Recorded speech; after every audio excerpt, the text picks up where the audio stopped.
takes a village to raise a teacher, although in my case it took 4. The villages of Minneapolis, Richfield, Rio Grande City, Texas, and Brooklyn, New York. But I know that as I was beginning as a teacher, before I even moved into my own classroom, a lot of the messages that I got about teaching came from the media and from my own experiences, which is really all the access we have until we move into the schools as educators. So I thought I would start off with a couple video clips, in part because I'm used to teaching middle schoolers, and just me standing up here and talking is not usually sufficient to capture their attention. But movies oftentimes help. So I thought I would start off with kind of a stereotyped portrayal. Oh, and then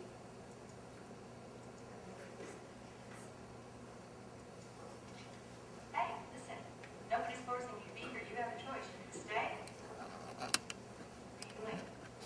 Lady, why are you playing this game? We don't have a choice. You don't have a choice.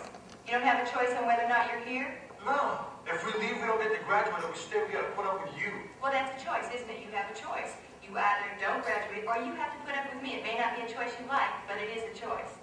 Man, you don't understand nothing. I mean, you don't come from where we live. You're not bused here. Do you have a choice to get on that bus? Man, you come and live in my neighborhood for 1 week, and then you tell me if you got a choice. But there are a lot of people who live in your neighborhood who choose not to get on that bus. What do they choose to do? They choose to go out and sell drugs. They choose to go out and kill people. They choose to do a lot of other things, but they choose not to get on that bus. The people who choose to get on that bus, which are you, are the people who are saying, I will not carry myself down to die. When I go to my grave, my head will be high. That is a choice. There are no victims in this classroom.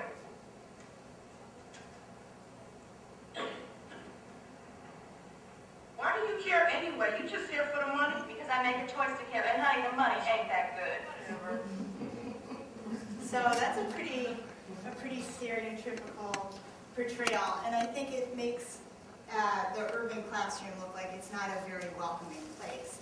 You have your stereotypical, well-meaning white teacher who really probably doesn't know very much about her students' lives and doesn't have much of a way of connecting with them, but still she's at the front of the classroom as if she's the person with all the answers.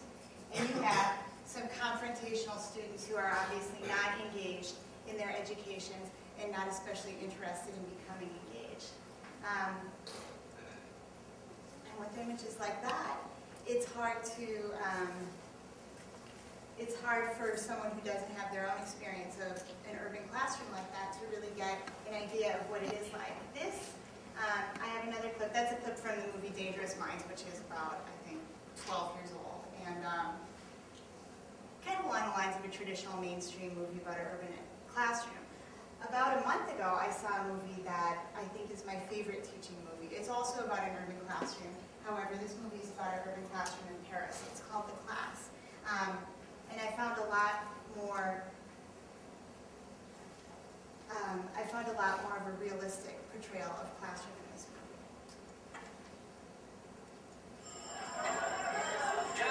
It's in French, but I think that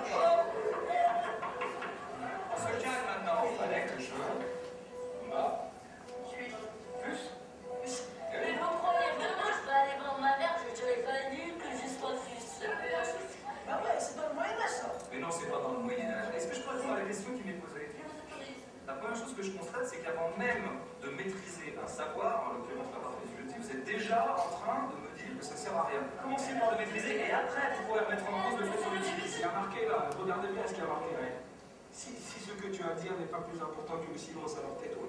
Souvenez-moi, si seulement tu pouvais écrire des choses aussi intéressantes sur ta feuille que sur ton bras, ça serait extraordinaire. Eh mais vous charriez trop, mais un truc de ouf. Non seulement, pas que je Mais tout le monde pense que vous charriez trop. Je pense à elle.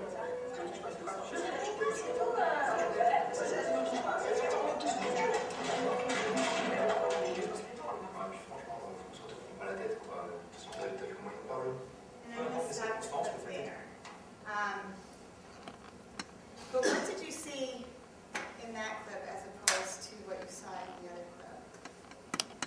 Oh, there we go. The lights.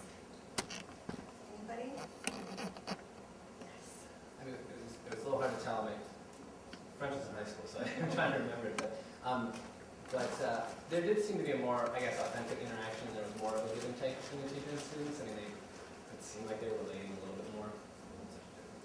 I love that movie because you see the two sides there, I think, that we all deal with in our classroom. The engagement, but also the resistance.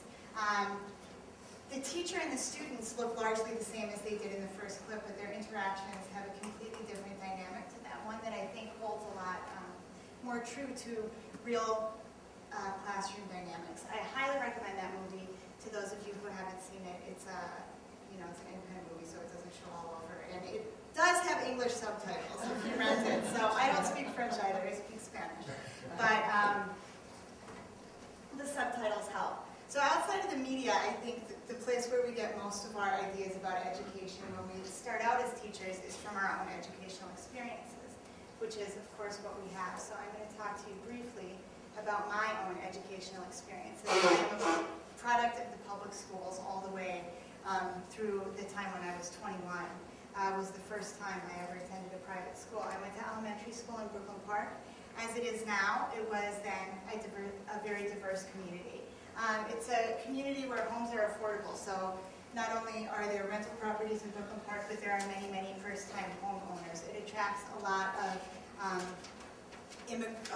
recent immigrant families, or sometimes some not-so-recent immigrant families, but it is a very diverse community. I feel very privileged to have grown up in a school system where people didn't look like me, and I was exposed to all different kinds of students, not only in the classroom, but also through friendships. I got to go to their homes, their churches, take place in their communities, and it was one of the best preparations for me as a teacher to grow up in a school system like that. The staff at my elementary school, however, was not very diverse. I was in college by the time that I had my first black teacher, and even later in college by the time that I had my first teachers of other